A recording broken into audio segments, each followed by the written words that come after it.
সৈতে আমাৰ আজিৰ অতিথি আছে তেওঁ হৈছে জ্যোতিষ শাস্ত্ৰ বিশেষজ্ঞ ৰমেশ চন্দ্ৰ শৰ্মা ডাঙৰীয়া আৰু মই আছো আপোনালোকৰ সৈতে ৰেখা এয়া হৈছে গুড লাইফৰ আজিৰ অনুষ্ঠানটিলৈ স্বাগত হয় নমস্কাৰ এতিয়া 22 তাৰিখত গণেশ পূজা আহিছে তেওঁলোকে গণেশ পূজা যিসকল মেঘ ৰাশিৰ সকলৰ ব্যক্তিসকলৰ কাৰণে কৈছো তেওঁলোকে গণেশ পূজা অন্যান্য সামগ্ৰী দিয়াৰ উপৰিও তেওঁলোকে দুৰ্বা পুষ্প মানে দুবৰি গণেশ বাবাৰ অত্যন্ত প্ৰিয়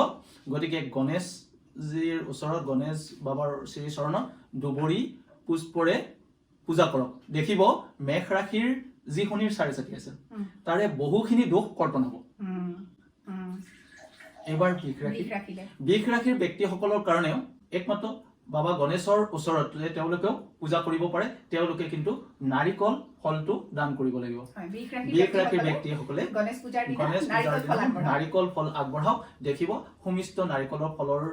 সুমিষ্টতাৰ দৰে আপোনালোকে মা মহালক্ষ্মীৰ সুমিষ্ট ধনৰ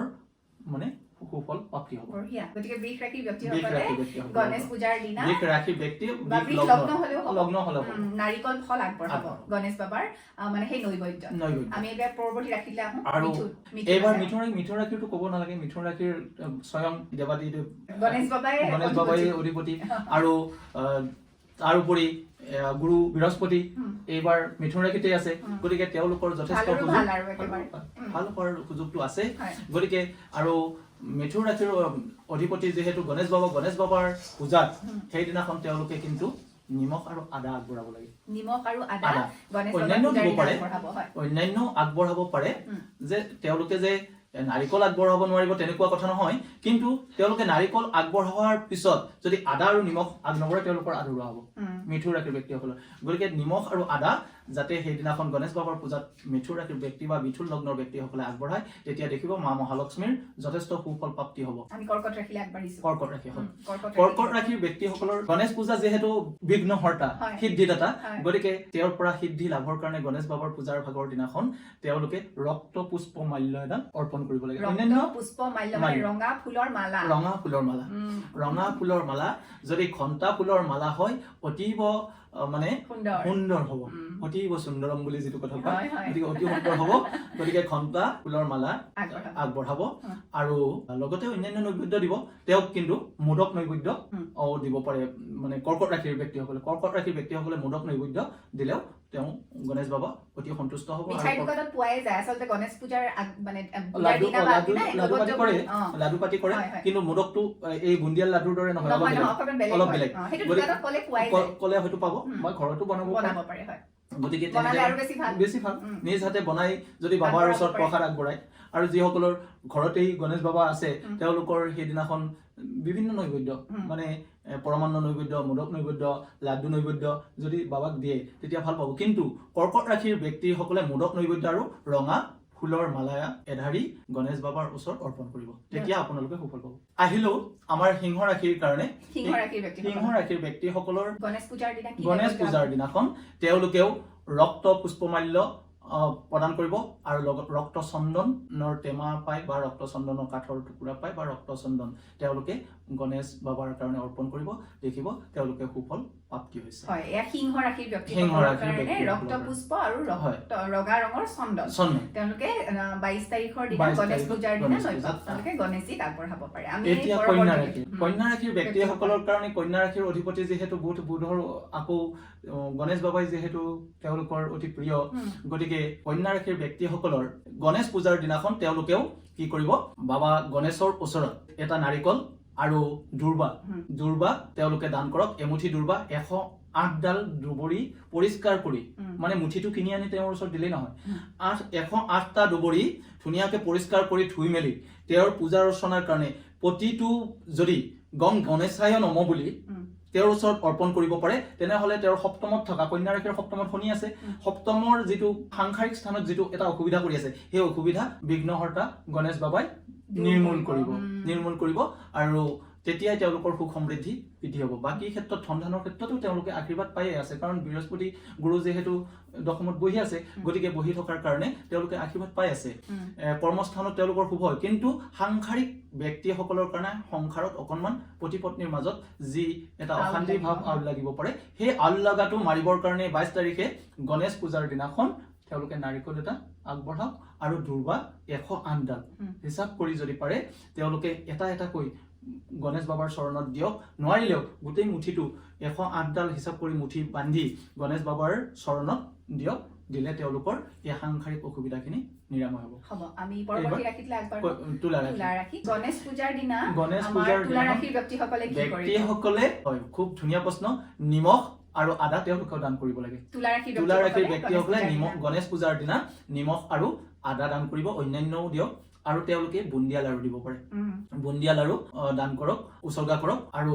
তেতিয়া খুব খুব সফল প্ৰাপ্তি হ'ব এইবাৰ বৃশ্চিক ৰাখি গণেশ বাবাক সেইদিনাখন আপোনালোকে কি কৰক বৃশ্চিক ৰাখিৰ ব্যক্তিসকলে যেহেতু তেওঁ সৰ্ববিঘ্ন বিনাশক বিঘ্নহৰ্তা বুলি তেওঁৰ অন্য এটা নাম গতিকে সেই বিঘ্নহৰ্তা আৰু শ্ৰী চৰণত আপোনালোকে আপোনালোকৰ এই গ্ৰহগত যি কুদৃষ্টি নিবাৰণৰ কাৰণে আপোনালোকে কি দান কৰক ৰক্ত চন্দন দান কৰক আৰু সেন্দুৰ আৰু ৰক্ত চন্দন তেওঁৰ ওচৰত নিবেদন কৰক লগতে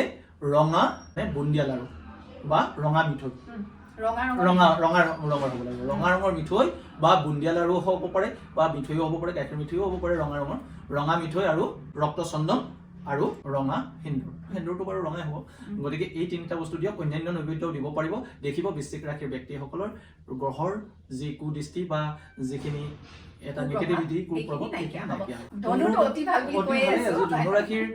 ভাল কিয় হৈছে ধনুৰাশিৰ সপ্তমত বৃহস্পতি আছে ধনুৰাশিৰ সপ্তমত বৃহস্পতি থকাৰ কাৰণে তেওঁৰ মানে পূৰ্ণ দৃষ্টি হৈ আছে গতিকে ধনুৰাশিৰ ব্যক্তিসকলৰ এই জানুৱাৰীৰ পৰা মে মাহলৈকে যথেষ্ট ভাল আপোনালোকৰ যিসকল ধনুৰাশিৰ ব্যক্তিসকলৰ কাৰণে কৈছো গণেশ পূজাৰ দিনাখন আপোনালোকে বাবা গণেশৰ ওচৰত নাৰিকল ফল অৰ্পণ কৰক নাৰিকলৰ লাড্ডু দিব পাৰে আৰু নাৰিকল গোটা নাৰিকলো দিব পাৰে বা নাৰিকল চিৰা দিলেও গণেশ বাবাৰ ওচৰত যথেষ্ট সুফল পাব ধনুৰাশিৰ ব্যক্তিসকলে তেওঁলোকৰ ধন ধানৰ দিশটো ভালেই আৰু ভাল হ'বৰ কাৰণে মা ভগৱতী মহালক্ষ্মীৰ কৃপা লাভৰ কাৰণে এইখিনি কাম কৰক এইখিনি কৰিলে ভাল হ'ব এইবাৰ মকৰ ৰাশিৰ ব্যক্তিসকলৰ আপোনালোকে ভাবি আছে আমাৰ দিনবোৰ সদায় বেয়াই যায় এতিয়া আকৌ ৰাহু দ্বিতীয়াত আছে এই বুলি কৈছে শনি তৃতীয়াত আছে বুলি কৈছে গতিকে অষ্টমত কেতু আছে বুলি কৈছে এনেধৰণৰ কথাবিলাক চিন্তা কৰে কিন্তু আপোনালোকে চিন্তা নকৰিব এই যে বিঘ্নহৰ্তা গণেশ বাবাৰ পূজাৰ দিনাখন আপোনালোকে পাৰিলে ৰঙা চন্দনৰ মালা এধাৰ তেওঁৰ ওচৰত অৰ্পণ কৰিব মকৰ ৰাশিৰ ব্যক্তিসকলে গণেশ পূজাৰ দিনাখন ৰক্ত চন্দনৰ মানে চন্দন গছৰ মালা পোৱা যায় কিনিবৰ কাৰণে বা ৰঙা মণি মালা পায় প্ৰবাল মণিৰ দৰে ৰঙা মণিৰ মালা এডাল হলেও দিব যদি চন্দনৰ মালা নাপায় তেতিয়াহ'লে আৰু যদি ৰঙা মণিৰ মালাডাল আনে চন্দন এটুকুৰা ৰঙা চন্দন এটুকুৰা দি দিব আৰু তেওঁলোকে পিষ্টক নৈবেদ্য দিব লাগে পিষ্টক নৈবেদ্য মানে আপোনালোকে গাখীৰৰে ধৰক পেৰা বা আমাৰ সন্দেশ বুলি ক'ব নেকি সেই সন্দেশ বা পেৰা আপোনালোকে দান কৰিব কৰিলে আপোনালোকে সুফল প্ৰাপ্তি হ'ব আমি কুম্ভ ৰাশিলৈ আগবাঢ়ো কুম্ভ ৰাশিৰ ব্যক্তিসকলৰ এই যে গণেশ পূজা আহিছে গণেশ পূজাৰ দিনাখন আপোনালোকে বাবা গণেশক সৰ্বশ্ৰেষ্ঠ নিৰাময়ৰ কাৰণে এই যে আপোনালোকৰ মনত অহা নিগেটিভিটিটো খণ্ডন কৰিবৰ কাৰণে নকাৰাত্মক ভাৱটো খণ্ডন কৰি আপোনালোকৰ এলা স্বভাৱটো এৰাই যাতে আগবাঢ়িব পাৰে তাৰ কাৰণে আপোনালোকে তেওঁক নিমখ আৰু আদা আগবঢ়াওক নিমখ আৰু আদা নৈবেদ্য আগবঢ়ালে আপোনালোকে দেখিব বহুতখিনি ৰাহু আৰু কেতুৰ নিগেটিভিটি খণ্ডন হৈছে নকাৰাত্মক ভাৱ কাট খাইছে আৰু আপোনালোকে সুফল পাব এটা কথা মানে মীন ৰাশিৰ ব্যক্তিসকলে ভাবি আছে যে আমাৰ গৰ্ভত শনি আছে শনিয়ে আমাক যথেষ্ট আৰু মীন ৰাশিৰ ব্যক্তিসকলে সদায় এইটো লিখিয়ে থাকে যে আমাৰ কেতিয়াও ভাল নহয় এই কথাটো কৈ থাকে আমি দেখিছো আমাৰ মানে এইবিলাক কমেন্টত আমি বহুত আহিছে যিহেতু বিঘ্নহৰ্তা বাবা গণেশৰ 22 জানুৱাৰীত পূজা আছে এই 22 জানুৱাৰীৰ পৰা আপোনালোকৰ আৰু ভাললৈ আহিব কেৱল তেওঁক দুবৰি পুষ্প আমি দুৰ্বা পুষ্প বুলি কওঁ দুবৰি দান কৰক 108 পা দুবৰি দান কৰক লগতে আপোনালোকে অতি কমে 12টা ৰঙা ফুল যিকোনো ৰক্ত পুষ্প আপোনালোকে দান কৰক আৰু এবিধ যিকোনো ফল ৰক্ত ফল আপোনালোকে দান কৰক যিকোনো ৰঙা ফল আপেলো হ'ব পাৰে মীন ৰাশিৰ ব্যক্তি ৰঙা ফল ৰক্ত পুষ্প আৰু 108 পা দুবৰি গণেশ বাবাৰ চৰণত অৰ্পণ কৰক দেখিব আপোনালোকৰ যি শনি মহাপ্ৰভুৰ মানে গৰ্ভতে বহি থকা হৈছে মীন ৰাশি আৰু মীন লগ্নৰ ব্যক্তিসকল মই উভয়ৰে কৈ দিছো গতিকে এই লগ্ন হ'ব পাৰে মীন লগ্ন আৰু ৰাখিও হ'ব পাৰে গতিকে সেই মীন ৰাশি বা মীন লগ্নৰ ব্যক্তিসকলে যদি দুবৰি 108 পা ৰঙা পুষ্পমালা এধাৰ আৰু ৰঙা ফল ৰঙা ফল যদি গণেশ বাবাৰ চৰণত অৰ্পণ কৰে তেনেহ'লে তেওঁৰ সকলো বিঘ্নি নিৰাময় হ'ব আৰু মুক্তি হ'ব আৰু তেওঁৰ ধন ধানৰ দিশটোত মা ভগৱতীৰ কৃপা লাভ কৰিব। আজিৰ এই 12 ৰাশিৰ যি গ্ৰহৰ পৰিৱৰ্তনে আপোনালোকলৈ জানুৱাৰীৰ পৰা বিশেষকৈ মে' মাহলৈকে অনা সুবিধাখিনিৰ আমি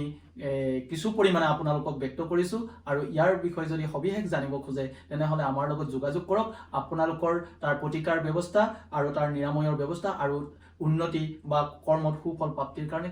কেনেধৰণে আগবাঢ়িব লাগিব সেই বিষয়ত আমি নিশ্চয় আলোচনা কৰিব পাৰিম। নিশ্চয় অনুষ্ঠানটি চাই ভাল পাইছে বুলি আশা ৰাখিছোঁ। কমেণ্ট কৰি জনাব কেনেকুৱা পাইছে আৰু এতিয়ালৈকে যদি চেনেলটো ছাবস্ক্ৰাইব কৰা নাই অনুগ্ৰহ কৰি ছাবস্ক্ৰাইব কৰি দিব দিয়ক। অনুষ্ঠানটিলৈ অহাৰ বাবে অশেষ ধন্যবাদ। বহুতখিনি কথা ক'লে তাৰ কাৰণে অশেষ ধন্যবাদ। হয় আৰু ইয়াৰ লগে লগে আমি দুয়োগৰাকী আজিৰ অনুষ্ঠানটিৰ পৰা বিদায় লৈছোঁ। ভালে কুশলে থাকিব। সকলোৰে মংগল হওক। ধন্যবাদ।